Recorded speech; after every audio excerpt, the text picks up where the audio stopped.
Salut à tous. Je suppose que bon nombre parmi vous veulent ce genre de vie de luxe et me ressembler.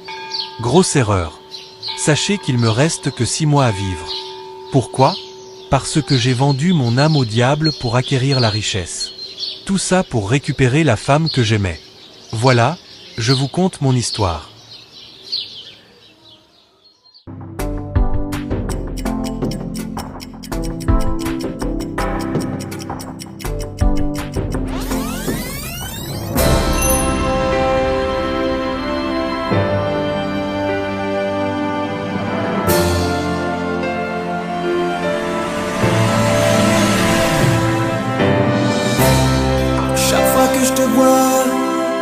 Je te pose la même question. Parle-moi, réponds-moi. Je veux tout savoir. Chaque fois que je te vois, je te dis ça, je te dis ça. Mon temps est à toi. Si t'as besoin de moi, si t'as besoin de moi, pour m'a toujours là. Il y a 12 ans jour pour jour, dans un village de la ville d'Aboisseau, un jeune cultivateur du nom d'Étienne Déo vaquait à ses occupations. Mais une créature sublime attirait les yeux de tout le village, y compris ceux de l'extérieur. C'était la belle dénommée Alice. Elle était issue d'une famille modeste mais qui occupait un poste dans la chefferie du village. Et son père voulait grand pour sa fille. Mais c'était l'amour que j'avais choisir pour moi. Bonjour Alice, comment tu vas ? Bonjour Monsieur Desouza, et bonjour aussi à toi Étienne. Ça va ? Elle est tellement belle. C'est une créature sublime. Bonjour ma fille, ton papa est là ? Bonjour Monsieur Atto.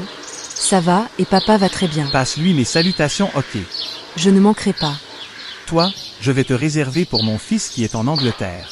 Je peux t'aider Alice ? Bien sûr, ça ne me gêne pas. La journée s'est passée bien j'espère ? Tu es encore plus belle qu'auparavant. Merci pour le compliment. J'espère qu'on aura l'occasion de se voir ce soir ? Mais tu peux venir à la maison si tu veux. Maman sera ravie de te voir. Je ne peux pas venir chez vous, tu sais très bien que ton père ne m'aime pas. Cette petite fille finira par me donner une crise. Oh punaise, voilà ton père qui vient avec une chicotte. Tiens Alice, faut que je me sauve. Je ne t'ai pas dit que je ne voulais plus jamais te voir avec ce petit voyou ? À ce soir mon amour. Et non, encore lui. Mais quand est-ce que j'aurai ma liberté ?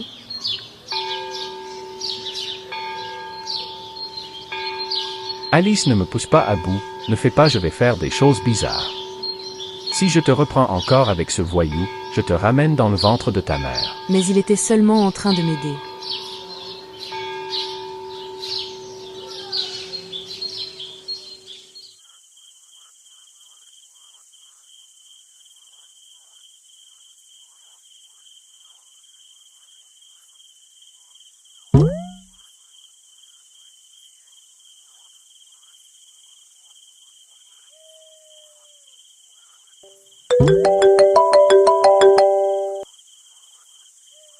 Genial.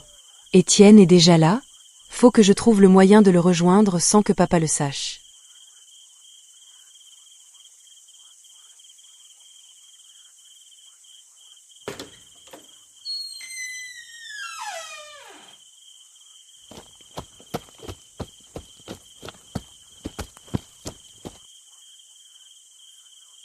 Je suis là mon cœur. La journée a été ? Ma belle Alice, un jour je t'enverrai loin d'ici. Et on vivra heureux dans une grande maison à Abidjan. C'est promis. Tu penses vraiment ce que tu dis ? Allons, j'attends.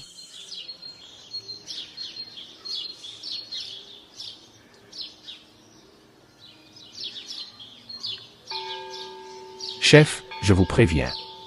Je ne veux plus voir ce petit voyou avec ma fille. Je préfère vous prévenir. Parce que ma fille est déjà prévue à quelqu'un d'autre. Je ne veux pas qu'il vienne gâcher la vie de ma fille. Je préfère vous mettre aussi en garde la vieille Cécile, si vous ne voulez pas que je fasse durer tort à votre petit-fils, parlez-lui.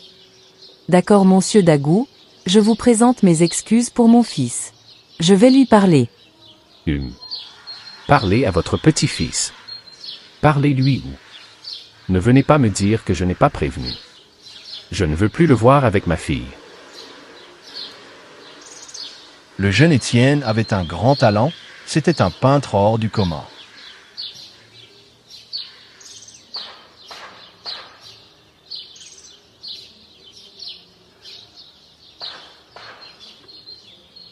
Écoute Étienne, je ne veux plus te voir avec la fille de Dagou.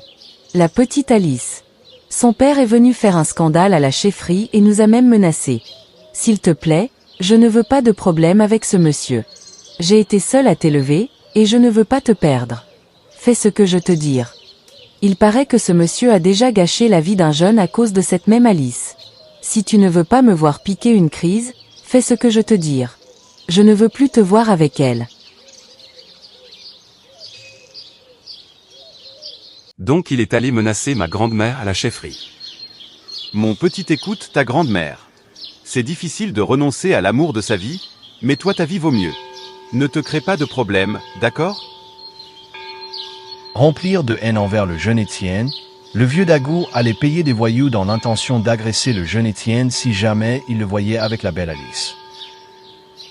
J'espère que je peux compter sur vous. Prenez 150 000 francs pour le boulot. Donnez-lui une bonne leçon qu'il n'oubliera jamais.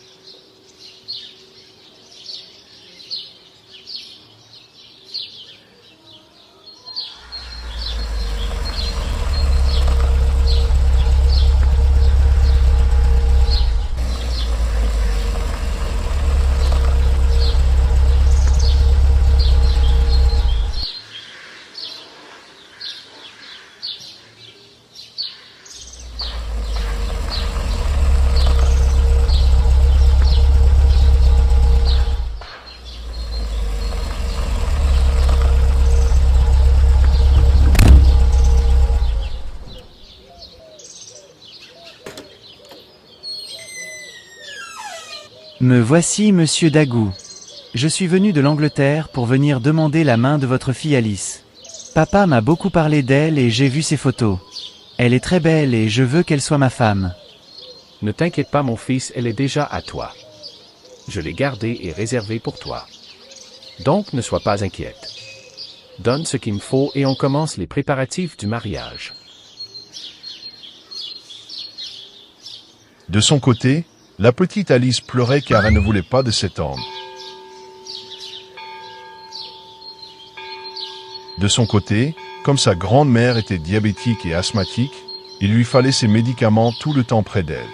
Alors Étienne mise les médicaments de sa grand-mère au chevet de son lit comme d'habitude et allait dehors à la rencontre de sa bien-aimée.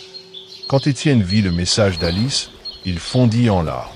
Mais après avoir passé un moment près de la lagune, il eut une idée. Il voulait s'enfuir avec Alice. Mais il y avait un souci. Sa grand-mère était là et il ne pouvait pas la laisser. Alice avait vu l'homme venu d'Angleterre et il n'était pas si mal.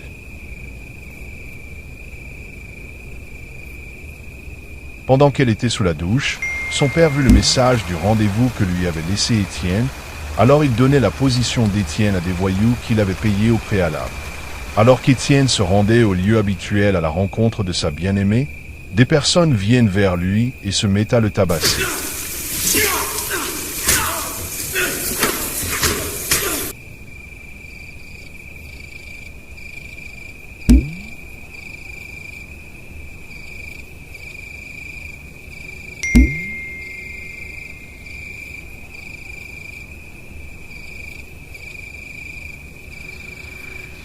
Après avoir passé plus de 2 semaines à envoyer des messages à Étienne sans réponse, Alice décidait de donner son OK à cet homme venu de l'Angleterre pour le mariage sous la pression de ses parents. De son côté, le jeune Étienne fut trouvé en bordure de la lagune presque sans vie et fut amené à l'hôpital.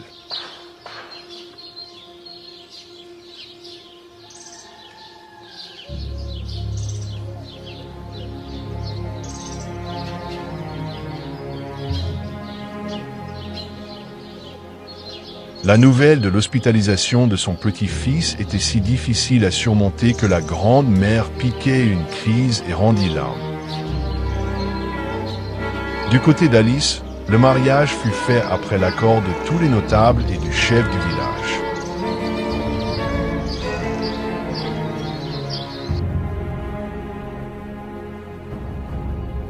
Après son accident, Étienne passait 2 semaines dans le coma, 3 mois à se rétablir et plus de 5 mois de rééducation, pendant lesquels il fut soutenu moralement et financièrement par M. Desouza.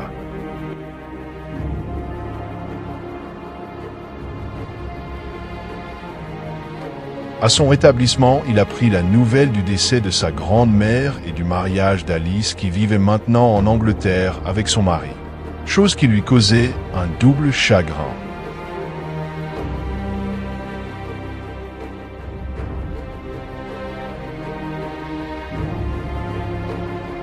Après avoir fait le deuil de sa grand-mère, il ne restait plus rien à Étienne puisque sa grand-mère était vraiment endettée.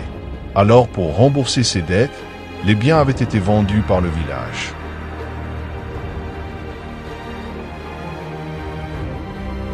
Il n'avait nulle part où dormir et était maintenant la risée du village. Après une longue réflexion, Étienne décidait de quitter le village et aller à Abidjan à la recherche d'une vie meilleure. De toute façon, sa grand-mère n'était plus et ses parents l'avaient abandonné à la naissance, alors il n'y avait plus rien qui le retenait encore dans ce village. Je voulais vous remercier monsieur Desouza pour le bien que vous m'avez fait. Vous m'avez hébergé et protégé comme votre sang. Merci à vous et que Dieu vous bénisse. Mais je dois y aller. Tu n'as pas besoin de me remercier, mon petit. Tu es comme un fils pour moi. Tiens, mon petit, c'est ce que j'ai. Et prends le numéro de mon frère que se trouve en ville. J'espère que tu pourras reprendre à zéro et devenir une meilleure personne. Sois fort, mon petit. Dieu est au contrôle. Bon voyage, petit.